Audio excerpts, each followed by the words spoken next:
Good morning, everyone. Well, today we're going to, it's Friday, we made it. Today we're going to continue with Chapter 13, America in Turmoil, 1960 to 1980. Today we're going to do Part 3, the Nixon years. All right, these are the years I was, right, my wife and I, we were in high school and college during the 1970s, during when Nixon was president. Actually, Nixon was president. I was still in grammar school. So we were still in grammar school. So, but this is the Nixon years. So we're going to talk about them today. Okay? All right. Now we're going to start with section 3, the crisis of 1968. This was a crazy year. Now, outside of Vietnam going on, it also had a lot of other things that were happening. And this would all pave the way for the election of Republican Richard Nixon. Now, in April of 1968, civil rights leader Martin Luther King is assassinated. He was shot on the balcony of his hotel in Memphis. This was a famous photograph. People point you to where the shooter was. Today you can see the balcony. It's actually a civil rights museum in Memphis. Dr. King was buried in Atlanta, where he was born. This is at the King Museum. Him and his wife, Coretta Scott King, are buried like on this little island in this reflecting pool. It's very nice. Now, after King was murdered, there were riots around the country, including Jersey City and Newark. As you can imagine, they destroyed businesses and 45 people died.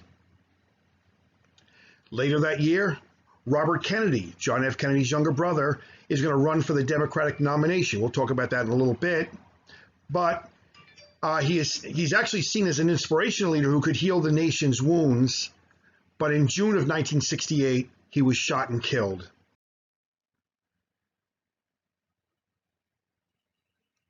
He's actually buried in Arlington National Cemetery, not far from where his brother, President John F. Kennedy, is buried. Now, the Democratic National Convention goes on that year, and there are riots. The party starts to break up. You have many people in here who want to have the old conservative Democrats, but there's a lot of anti-war protests going on, and the protests spill out into the streets. Are going on in the streets outside, and Chicago Mayor Daley uses the police to kind of beat up anti-war protesters. This makes the news, this makes newspapers. It's very ugly and it really looks bad. Now this leads into the election of 1968. Now the Republicans choose former Vice President Richard Nixon. He will actually choose as his vice president a man named the former governor of Maryland, Spiro Agnew. He beats out the conservative Republican governor, Ronald Reagan, Republican governor of California, I should say, Ronald Reagan. Reagan will be back later, though, as we all know. Now, against him, the Democrats choose the vice president, Johnson's vice president, Hubert Humphrey, and he will choose as his running mate, Edmund Muskie. Now, the contest was between Humphrey, Eugene McCarthy, and Robert Kennedy. But of course, Kennedy was assassinated after winning the California primary. The Chicago convention was a disaster with the anti-protesters going on outside. So it really was so broken up. And in the end, though, Humphrey does win the nomination. Now we're not done there. There's a third man. The New American Independent Party is a brand new party that's just created. They choose the Southern pro-segregationist governor, George Wallace. Wallace was pro-segregationist policies had been rejected by the Democratic Party. In 1963, the new governor of Alabama, George Wallace, had refused to allow black students to attend the University of Alabama and what became known as the stand in the schoolhouse door. You can see Wallace is there on the left. The Attorney General is telling him yes, and he would not let him in. They actually snuck him in around the back door, but this was showing his segregationist ideas. He actually, when he was inaugurated as the governor of Alabama, he made the famous speech, which he said, segregation now, segregation tomorrow, segregation forever. Of course, he did it with a very Southern accent. And yes, if you look at his picture, that is a Confederate flag behind him. Now, in the election, Nixon wins a close one, 301 to 191. But it was actually Nixon won by only 500,000 votes out of 63 million. As you can see here, Nixon won the key states of California, Ohio, and Illinois. It's funny, as California and Illinois are solid Democrats today. And you can see that Wallace carried 5 southern states, Arkansas, Louisiana, Mississippi, Alabama, and Georgia. And he got 13.5% of the popular vote. Now, this win for Nixon as a Republican would be the first of 5 of the next 6 presidential elections between 1968 and 1988, where the Republicans will win. So let's go to part 4 here, the Nixon years. Now, in the 1968 election, Nixon wins a close race. We already just mentioned that. Now, Nixon institutes something called the Southern Strategy. Nixon felt that he had little to gain by supporting civil rights. Nixon only got 12% of the black vote, so what does he care to help them? So he tried to slow down the Voting Rights Act of 1965 that Johnson had passed. He slowed down desegregation in schools. You know, he wasn't going to really push back against it. He went against busing. Busing was used to desegregate schools. They had to drive students to different schools because these bad schools were right in the middle of very poor neighborhoods. So they used busing. He would slow that down. The result was many Southerners who had always voted Democrat were now becoming Republicans, and they still are today. The South is heavily Republican. Now, I'm going to talk about Dwight Eisenhower. Remember, he left the White House in 1961, and he bought a home outside the Gettysburg battlefield. There he is with his wife, Mamie, and there's the house. It's actually still there today. It's a national historical museum. He was still very active in politics. Here he is with President John F. Kennedy. They were meeting in Camp David, but he would help other Republicans. Here he is with Barry Goldwater, as we talked about him, and here he is with Ronald Reagan. Goldwater and Eisenhower really didn't get along very well together. Goldwater had said some negative things about Eisenhower during the campaign, and they really weren't friends, but Eisenhower was trying to help him. Now he dies on March 28th, 1969, at the age of 78. Here he is lying in state in the Capitol Rotunda. He was buried in his hometown of Abilene, Kansas. You can see he's there on the left, while his wife is there on the right. His museum and library, along with the chapel where he's buried, was built near his boyhood home. There's the chapel, and there's his home, where we got to visit there a few years ago. His wife, Mamie, died in 1979, 10 years after him, so she's buried right alongside of him.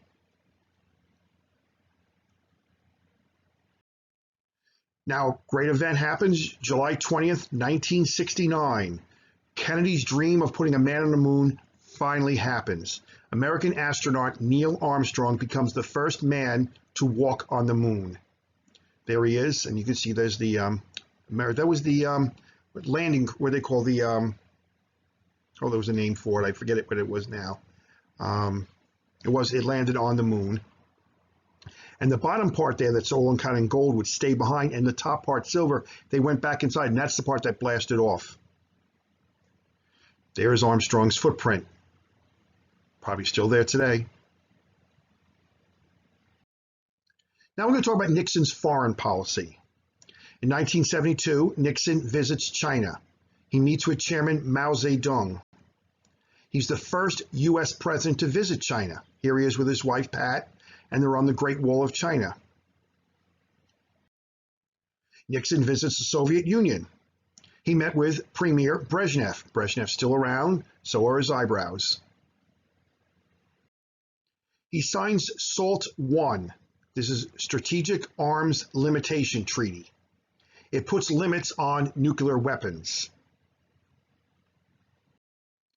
Now, I'm going to talk about another famous president we already talked about before. After leaving the White House in 1953, Harry Truman lived with his wife Bess in their home in Independence, Missouri. Today, of course, it's a National Historical Site, just like Eisenhower's home in Gettysburg. He, as I mentioned earlier, in the last sections, that he liked to walk the neighborhood with his cane. There he is. Now, on December 26, the day after Christmas, 1972, Truman developed pneumonia and died at the age of 88. He was buried on the grounds of his presidential library. All right, you can see I got to visit there a couple of years ago. It's actually very, very pretty there. This was the outside, though I'm told now they're renovating the whole place. So this probably, even though I'm showing the photograph, it looks probably going to be looking totally different next year. So Eisenhower and Truman have both passed away. All right, we're going to go into the election of 1972. Nixon is going to run for re-election. He easily is chosen as, he's very popular. The China and Soviet treaties. So there really was no opposition against him. So he's going to run again. Now, who's going to run against him? The Democrats choose the anti-war progressive candidate, George McGovern. He was a senator from South Dakota. He picks Sergeant Schreiber to be his vice president. I remember my mother worked on his campaign. She was very much a big fan of George McGovern. He was an anti-war candidate, but he never told anyone, and he kept it kind of quiet. During the Second World War, he was a member of the United States Army Air Force, and he flew 25 bomber missions over Germany. But he didn't want to bring that up. He wanted to keep that quiet. So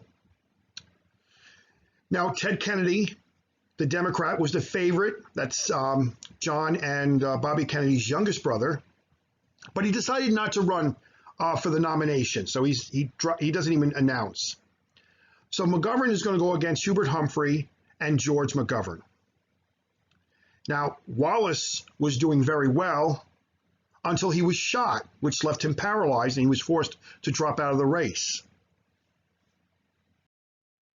Now, bumper stickers are becoming very popular now, so I put a couple of pictures of their bumper stickers: Nixon, Agnew, McGovern, Shriver. In the election, though, the Democrats could never come together. After the convention in Chicago, the fighting going on, it just could not come together. And Nixon was very, very popular in the country. So in the election, he wins a landslide victory. It was really one-sided. Now, McGovern ran on a platform of immediately ending the Vietnam War, which will end very shortly. Republicans successfully portrayed him as a radical left-wing extremist. I remember my mother was very upset by that. Now, in the election, Nixon won every state but Massachusetts, and he actually won by 23% more of the popular vote. And as you can see here, it was very, very bad. 538. He won by 520 electoral votes to 17.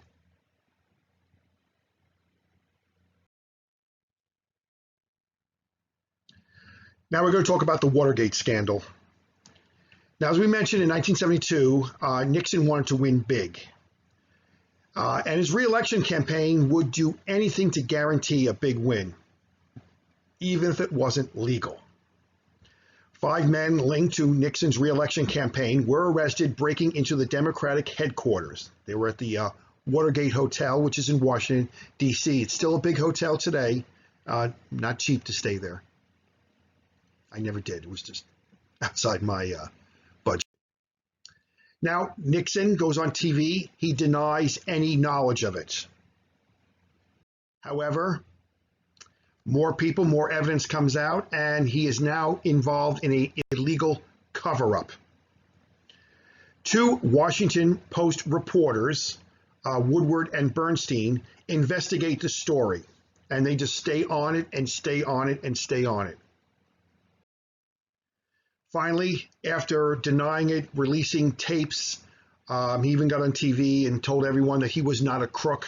It was a famous thing. I would play for you now if we were in school, but he's forced to resign. So on August 9th, 1974, Nixon resigns to avoid impeachment. I remember my mother came home holding up this newspaper, not this particular one. I mean, holding up a newspaper. She was so thrilled. My mother hated Nixon.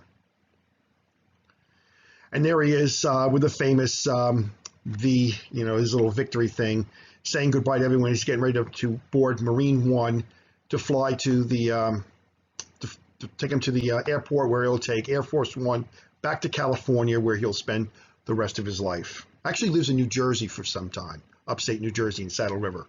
But anyway, Vice President Gerald R. Ford becomes president. Now you might be asking, where did he come from? That wasn't Nixon's vice president. He had Spiro Agnew. Well, in 1974, while the Watergate scandal was going on, Vice President Spiro Agnew was involved in a scandal. Apparently, he was accused of embezzlement while he was the governor of Maryland, and he was forced to resign as vice president. Now, he's only the second president to ever resign, the other being John C. Calhoun back in the 1830s, though he did it for political reasons. It had something to do with Andrew Jackson. They just couldn't get along. Now, Nixon chose Ford to replace him. Ford was a very honest senator from Michigan, and he wanted to get someone in there who was upstanding that no one would question. Now, this was the first time under the new 25th Amendment that was made after Kennedy's assassination. We've never in the past had a situation where if a vice president becomes president, there is no vice president. After Kennedy was killed and Lyndon Johnson became president, there was no vice president. So the 25th Amendment changed that. Now the president gets to pick a replacement, and all the Congress has to do is approve it. So Ford becomes the first man to become president, or vice president, I should say, under the 25th Amendment. Now he's president. And when he becomes president, he has to choose a vice president. So he chooses Nelson Rockefeller. He was one of the great-grandsons of the famous John D. Rockefeller. So he becomes his vice president. So in 1974, there was a president and a vice president, neither one who were elected by the people. It was the only time it's ever happened. Now, what's going to happen next? Ford pardons Nixon. A lot of people wanted Nixon to go to jail. My mother among them. A lot of people wanted Nixon to go to jail. My grandmother loved Nixon, by the way. My mother and grandmother used to fight all the time. Grandma thought Nixon, well, when I asked her later, she would say, they all did it. So grandma was loyal to Nixon, loyal Republican. My mother wanted him in jail. Ford, though, decides to pardon Nixon. Now, Ford's decision to pardon Nixon was very controversial. Many people really wanted to see him put on trial. And a lot of people thought, including my mother, that a deal was made between him and Nixon before he picked him. Nixon, because it was very close toward the end. And a lot of people thought that Nixon picked Ford, knowing he was going to have to resign, and with a deal that Ford would then pardon him and he wouldn't go to jail. So, and this is going to hurt Ford later on when he runs for re-election. Now, in 2001, the John F. Kennedy Library Foundation awarded the John F. Kennedy Profile in Courage Award to Ford for his pardoning of Nixon, because so many people wanted to see Nixon go to jail. Ford thought it was best for the country. Actually, he went out there and his biggest famous statement was, "Our national nightmare is over."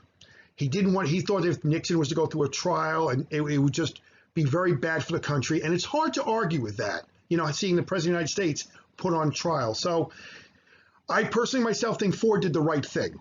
My mother disagrees with me, but, and Grandma still said they all did it.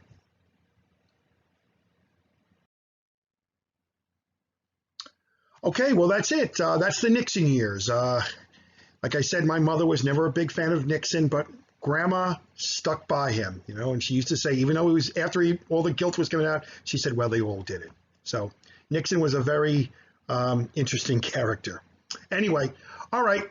Hope you got something out of it, and enjoy your weekend. Bye-bye.